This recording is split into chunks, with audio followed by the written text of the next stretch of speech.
নমস্কাৰ স্বাগতম জনাইছো আমাৰ ইউটিউব চেনেল শ্ৰীমন্ত মোটিভেটৰলৈ নিশ্চয় সকলো কুশলে আছে আজি আপোনালোকলৈ আমি লৈ অনা নাই কোনো ইংৰাজী ব্যাকৰণৰ পাঠ নতুবা কবিতা আবৃত্তি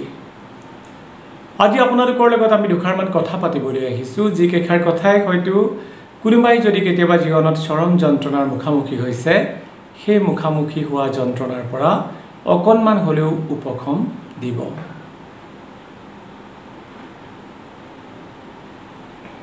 যেতিয়া কুৰুক্ষেত্ৰ যুদ্ধ হৈছিল সেই কুৰুক্ষেত্ৰ যুদ্ধত অৰ্জুনে হাতত গান্ধীপ লৈও কিন্তু গান্ধীপ হাতৰ পৰা পেলাই দিছিল আৰু তেওঁ কৈছিল যে মই মোৰ আত্মীয় কুটুম মই মোৰ বংশ পৰিয়ালৰ লগত যুদ্ধ কৰি মোৰ দুই হাতে ৰক্তৰে ৰঞ্জিত কৰি মোক ৰাজ্য নালাগে মোক শাসন নালাগে বা মোক ক্ষমতা নালাগে তেতিয়া ভগৱান শ্ৰীকৃষ্ণই অৰ্জুনক কৈছিল যে মানুহৰ যে ভাগ্যলিপি সেই ভাগ্যলিপি আসলতে কোনেও খণ্ডাব নোৱাৰে আৰু সেই কাৰণেই যেতিয়া ভগৱান শ্ৰীকৃষ্ণই বিশ্বৰূপ দৰ্শন কৰাইছিল অৰ্জুনৰ দ্বাৰা তেতিয়া অৰ্জুনে সেই বিশ্বৰূপ দৰ্শনত দেখিছিল যে ভগৱান শ্ৰীকৃষ্ণৰ মুখ গহ্বৰৰ ভিতৰত এক অদ্ভুত এক আচৰিত কাণ্ড দেখিছিল অৰ্জুনে যে কৌৰৱৰ মহাবীৰগণৰ এজনকৈ প্ৰতিজনৰে মৃত্যু ঘটিছে আৰু প্ৰতিজন সেই মৃত্যুৰ যে বন্যা সেই বন্যাত উঠি ভাহি গৈছে ভগৱান শ্ৰীকৃষ্ণই অৰ্জুনক কৈছিল জানা সখা সকলোবিলাক ভাগ্যৰ লিপি তুমি যদি আজি কুৰুক্ষেত্ৰত যুদ্ধ নকৰাও তথাপিতো কিন্তু এই কুৰুক্ষেত্ৰ যুদ্ধত যিসকল বীৰ বা যিসকল শক্তিশালী সৈন্যৰ মৃত্যুবৰণ কৰিবলগীয়া আছে সেই সকলোবিলাকৰে কিন্তু মৃত্যু ঘটিবই তুমি মাত্ৰ ইয়াৰে কাৰকহে আৰু বহুখিনি কথা বুজোৱাৰ পিছত এটা সময়ত অৰ্জুনে হাতত গান্ধীপ তুলি লৈছিল কৌৰৱৰ বিৰুদ্ধে যুদ্ধ কৰিবৰ কাৰণে সেই বিষয়ে বাৰু আমি পাছত আলোচনা কৰিম আজি আমি আলোচনা কৰিবলৈ লৈছোঁ যে এজন আত্মীয় স্বজনৰ মৃত্যুৰ পিছত আমি কিয় মন মাৰি থাকিব নালাগে বা আমি কিয় দুচকু সিক্ত কৰি আমি কান্দি থাকিব নালাগে গীতাত কৈছে যে মানুহৰ আত্মা অমৰ মানুহৰ দেহৰ মৃত্যু ঘটিব পাৰে কিন্তু আত্মাৰ কেতিয়াও মৃত্যু নঘটে এই পাৰ্থিৱ শৰীৰটো এৰি দি আত্মা গুচি যায় আৰু সেই আত্মাই কিন্তু আন দেহত গৈ আকৌ থিতাপি লয় গতিকে আত্মা পানীত পেলাই দিলেও জুইয়ে পুৰিলেও কেতিয়াও কিন্তু আত্মাৰ মৃত্যু নঘটে আমি বহু সময়ত বিভিন্নজন ব্যক্তিক ছ'চিয়েল মিডিয়াৰ যোগেদি লগ পাইছোঁ যি অকালতে হেৰুৱাইছে নিজৰ সন্তানক যি অকালতে হেৰুৱাইছে নিজৰ পিতৃক নিজৰ মাতৃক নিজৰ ভগ্নী বা ভাতৃক তেতিয়া তেখেতলোকে আমাক কয় যে এক দুৰ্বিষহ যন্ত্ৰণাৰ মাজেদি আমি জীৱন কটাইছোঁ তেতিয়া মই তেওঁলোকক সাধাৰণতে এটা কাহিনী কওঁ আৰু সেই কাহিনীটো আজি মই পুনৰবাৰ আমাৰ ইউটিউব চেনেলৰ যোগেদি ক'বলৈ বিচাৰিছোঁ আৰু আমি আশা কৰিম এই কাহিনীটো আপোনালোকে শুনিব ভগৱানে নকৰক আমাৰ যিসকল আপোন মানুহ এনে পৰিস্থিতিৰ সন্মুখীন হৈছে সেইসকল ব্যক্তিক আপোনালোকে এই কাহিনীটো শুনাব আৰু তেতিয়া য'ত কিঞ্চিত হ'লেও তেখেতলোকে নিজৰ যন্ত্ৰণাৰ যি বোজা সেই বোজাখন বুকুৰ পৰা অলপ হ'লেও পাতল কৰিব পাৰিব কাহিনীটো এনেধৰণৰ এবাৰ স্বৰ্গত ফুটুকি বগা ফ্ৰক চোলা পিন্ধি কেইজনীমান কণমানিয়ে ধুনীয়াকৈ খেলি আছে শুভ্ৰ পোছাক একেবাৰে যেন শুভ্ৰ তগৰ ফুলবিলাকে হাঁহি ফূৰ্তি কৰি সেই কণমানি পখিলা কেইজনীয়ে অৰ্থাৎ ছোৱালী কেইগৰাকীয়ে তাত খেলা ধূলা কৰি আছিল সকলোৰে হাতত আছিল একোগুছি জ্বলন্ত বন্তি সকলোৰে বন্তি গছ জ্বলি আছিল আৰু তেওঁৰ চাৰিওপাশ পোহৰ হৈ আছিল আলোকময় হৈ আছিল কিন্তু তাৰে এগৰাকী কণমানিৰ বন্তি গছ নুমাই আছিল আৰু তেওঁৰ চাৰিওপাশ অন্ধকাৰ হৈ আছিল। তেতিয়া স্বৰ্গৰ অধিৰাজক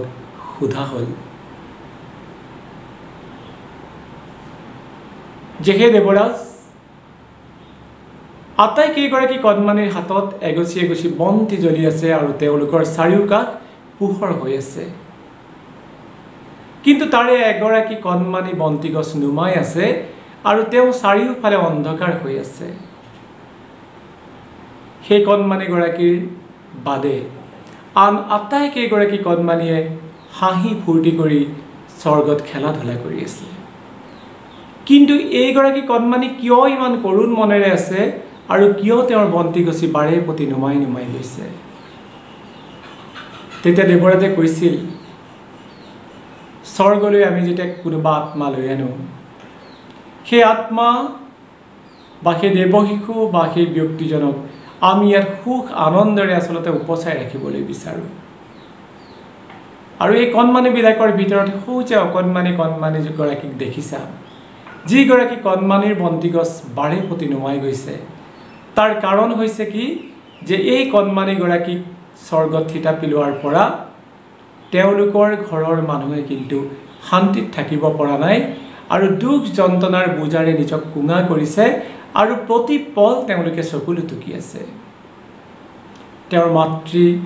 তেওঁৰ পিতৃ বা তেওঁৰ আত্মীয় স্বজনৰ চকুৰ পানীৰে বাৰে প্ৰতি এই বন্তি গছ নুমুৱাই পেলাইছে আৰু তাৰ কাৰণেই এই কণমানিজনী অন্ধকাৰত থাকিবলগীয়া হৈছে আৰু যন্ত্ৰণাৰ যি বোজা, সেই যন্ত্ৰণাৰ বোজা কিন্তু তেওঁ বহন কৰিবলগীয়া হৈছে। তেতিয়া আকৌ সোধা হৈছিল দেৱৰাজক,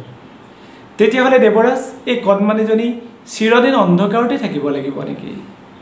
তেতিয়া দেৱৰাজে কৈছিল, চিৰদিন অন্ধকাৰত থাকিব নালাগে। যিদিনাই এওঁৰ পিতৃ মাতৃয়ে চকুলো টুকিবলৈ এৰিব, যিদিনাই এওঁৰ আত্মীয় স্বজনে চকুলো টুকিবলৈ এৰিব, সেইদিনাখনেই বা সেইদিনাখনৰ পৰাই এই বন্তি গছ পুনৰ জ্বলি উঠিব আৰু এই কণমানিজনী আনন্দত থাকিব পাৰিব আৰু চাৰিওফাল পোহৰ হৈ থাকিব। কাহিনীটো আপোনালোকে শুনিলে। এই কাহিনীটোৰ দ্বাৰা এটা কথাই বুজোৱা হৈছে যে কোনো এজন ব্যক্তি বা আত্মীয় স্বজনৰ যেতিয়া মৃত্যু ঘটে, তেওঁ স্বৰ্গত শান্তিতেই থাকে, কিন্তু তেওঁৰ স্মৃতি সোঁৱৰি সোঁৱৰি আমি যি কান্দি থাকোঁ, আমাৰ দুচকু সিক্ত কৰি আমাৰ আখিনীৰ বোৱাই বোৱাই আমি যেতিয়া যন্ত্ৰণাত কুঙা হৈ পৰোঁ, তেওঁ কিন্তু তেতিয়া স্বৰ্গত কুশলে থাকিব নোৱাৰে। তেওঁৰ হাতত থকা সেই বন্তি গছ বাৰে প্ৰতি নুমাই নুমাই যায় আৰু তেওঁ পৃথিৱীৰ পৰা আঁতৰি যোৱাৰ ফলত তেওঁৰ আত্মীয় স্বজন বংশ পৰিয়ালে যি যন্ত্ৰণাত নিজক কুঙা কৰি ৰাখিছে, সেই যন্ত্ৰণাৰ বোজা তেওঁ বহন কৰে আৰু তেওঁ স্বৰ্গত কুশলে থাকিব নোৱাৰি আচলতে দুখৰ বোজা বহন কৰি ৰাখে। গতিকে যেতিয়া কোনো এজন আত্মীয় স্বজন আমাৰ মাজৰ পৰা হেৰাই গুচি যায়, তেতিয়া আমি এষাৰ কথাই ভাবিব লাগিব যে আমি সময়তকৈ আগত আৰু ভাগ্যতকৈ বেছি একো নাপাওঁ। আপোনাৰ মোৰ আত্মীয়জনক সেই এটা নিৰ্দিষ্ট সময়লৈকেহে আমি পাবলগীয়া আছিল আৰু ভাগ্যও আমাক এক নিৰ্দিষ্ট সময়লৈকেহে দিছিল। গতিকে তেওঁ যেতিয়া আমাৰ কাষৰ পৰা আঁতৰি গুচি গ'ল, আমি তেতিয়া সেই ভাগ্যৰ লিখন মানি ল'বই লাগিব আৰু ভাবি ল'ব লাগিব যে আমি সময়তকৈ আগত আৰু ভাগ্যতকৈ বেছি একো নাপাওঁ। আৰু আমি যদি দুখ যন্ত্ৰণাৰে নিজক কুঙা কৰি ৰাখোঁ, তেতিয়াহ'লে কিন্তু স্বৰ্গত সেই আমাৰ আত্মীয়জনে কিন্তু কেতিয়াও সুখ আনন্দৰে বা শান্তিৰে থাকিব নোৱাৰে। গতিকে আমাৰ আত্মীয়জন আঁতৰি যোৱাৰ পিছত আমাৰ দুখ লগাটো স্বাভাৱিক, কিন্তু তেওঁৰ শান্তিৰ কাৰণে বুলিয়ে আমি হাঁহি মুখেৰে থাকিব লাগিব। আৰু গীতাত এষাৰ কথা কোৱা হৈছে যে যিসকল পৰমাত্মা, আচলতে সেই পৰমাত্মাসকলকহে ভগৱানে নিজৰ কাষলৈ লৈ গুচি যায়। আৰু সেইকাৰণে কোৱা হৈছে যে সেইকাৰণে তুলনা কৰা হৈছে যে এটা গছৰ ডালত দুটা চৰাই পৰি আছে, এটা আত্মা আৰু আনটো পৰমাত্মা। আত্মা নামৰ পক্ষীটোৱে এই পৃথিৱীৰ ফল মূলবিলাক খাইছে, ফল মূলবিলাক খাই তেওঁ আনন্দতে আছে, কিন্তু তাৰ পাছতে এই পৃথিৱীৰ দুখ যন্ত্ৰণা তেওঁ সহ্য কৰিবলগীয়া হৈছে। কিন্তু যিসকল পৰমাত্মা, সেই পৰমাত্মাই পৃথিৱীৰ এই ফল মূলবোৰ খাই কিন্তু সেই দুখ যন্ত্ৰণা সহ্য কৰিবলগীয়া তেওঁ হোৱা নাই বা সেই দুখ যন্ত্ৰণাৰ বোজা তেওঁ বহন কৰিবলগীয়া হোৱা নাই পৰমাত্মাই আতৰৰ পৰা আসলতে আত্মাই খাই থকা সেই ফল মূল কেইটাকে লক্ষ্য কৰি আছে আৰু সেই ফল মূল খোৱাৰ পিছত কি দুখ যন্ত্ৰণাত তেওঁলোকে নিজক আসলতে তিল তিল কৰি পৃথিৱীত জীয়াই ৰাখিবলগীয়া হৈছে সেই দৃশ্যহে তেওঁলোকে চাই আছে গতিকে আত্মাতকৈ পৰমাত্মাক ভগৱানে বেছি ভাল পায় আৰু সেই কাৰণে আসলতে ভগৱানে নিজৰ চৰণত স্থান দিবৰ কাৰণে এই পৃথিৱীৰ দুখ যন্ত্ৰণা সকলোবিলাকৰ পৰা তেওঁ মুক্তি দিবৰ কাৰণে নিজৰ চৰণৰ তলত স্থান দিয়েগৈ সেই কাৰণে সকলোকে পুনৰ এবাৰ ক'বলৈ বিচাৰিছোঁ যে আত্মীয় স্বজন যেতিয়া আমাৰ জীৱনৰ পৰা হেৰাই গুচি যায় তেতিয়া আমাৰ দুখ লগাটো স্বাভাৱিক তেতিয়া চকুৰ পানীৰে আমি শীতানৰ গাৰু তিওৱাটো স্বাভাৱিক কিন্তু আমাৰ চকুৰ পানীৰে বাৰে প্ৰতি স্তিমিত কৰি তোলে সেই স্বৰ্গলৈ গুচি যোৱা আমাৰ আত্মীয় স্বজনৰ সুখ শান্তি গতিকে যি আমাৰ হৃদয়ৰ পৰা আঁতৰি গুচি গৈছে যি আমাৰ হৃদয়ৰ পৰা আঁতৰি আসলতে যোৱা নাই যি দৈহিকভাৱে আমাৰ কাষৰ পৰা আঁতৰি গৈছে তেওঁক আমি হৃদয়ত স্থান দিম আহক আমাৰ হৃদয়ৰ স্পন্দনত প্ৰতিপল আমি অনুভৱ কৰিবলৈ বিচাৰোঁ আহক যে তেওঁ আমাৰ কাষতে আছে আৰু আত্মীয়জনক কেতিয়াও মগজুত স্থান নিদি আমি হৃদয়ত স্থান দিব লাগে কাৰণ হৃদয়ৰ বিস্মৃতি নাথাকে মগজুৰ স্মৃতি থাকে আৰু বিস্মৃতি থাকে স্মৃতি যেতিয়া বিস্মৃতিলৈ ৰূপান্তৰিত হ'ব তেতিয়াই সেই আত্মীয় স্বজন আমাৰ মনৰ পৰা আঁতৰি গুচি যাব কিন্তু যাক আমি হৃদয়ত স্থান দিম সি আমাৰ অনুভৱ হৈ ৰ'ব আমাৰ হৃদয়ৰ স্পন্দনত প্ৰতিপল তেওঁ থাকিব গতিকে আহক কোনোবাজন যদি অকালতে আমাৰ মাজৰ পৰা আঁতৰি গুচি গৈছে তেওঁক আমি আমাৰ হৃদয়ত স্থান দি গোটেই জীৱনে জীৱনে জনমে জনমে জীয়াই ৰাখোঁ ধন্যবাদ জনাইছোঁ সকলোকে আৰু সকলোকে এষাৰ কথা অনুৰোধ জনাওঁ যে আহক সকলোৰে বাবে আমি পৃথিৱীত জীয়াই থাকোঁ এষাৰ কথা কোৱা আছে যে prayer does not change the world prayer changes the human being and human being changes the world প্ৰাৰ্থনাই পৃথিৱী সলনি নকৰে প্ৰাৰ্থনাই সলনি কৰে মানুহ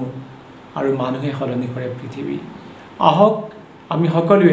সকলোৰে বাবে প্ৰাৰ্থনা কৰোঁ আৰু সকলো কুশলে থাকোঁ ধন্যবাদ জনাইছোঁ আমাৰ এই কাহিনীটো যদি ভাল লাগিল তেতিয়াহ'লে আপোনালোকে আমাৰ ইউটিউব চেনেলটো আৰু এনে কিছুমান কাহিনীৰ কাৰণে ছাবস্ক্ৰাইব কৰিব আৰু বেল আইকনটো দবাই দি নটিফিকেশ্যনত অল ৰাখিব তেতিয়া আমি পোষ্ট কৰা প্ৰতিটো ভিডিঅ'ই আপোনালোকে পাব আৰু আমি আশা কৰিম আমাৰ ইউটিউব চেনেলটো আপোনালোকে আগুৱাই নিব সকলো কুশলে থাকক পুনৰবাৰ সেৱা জনাইছোঁ ধন্যবাদ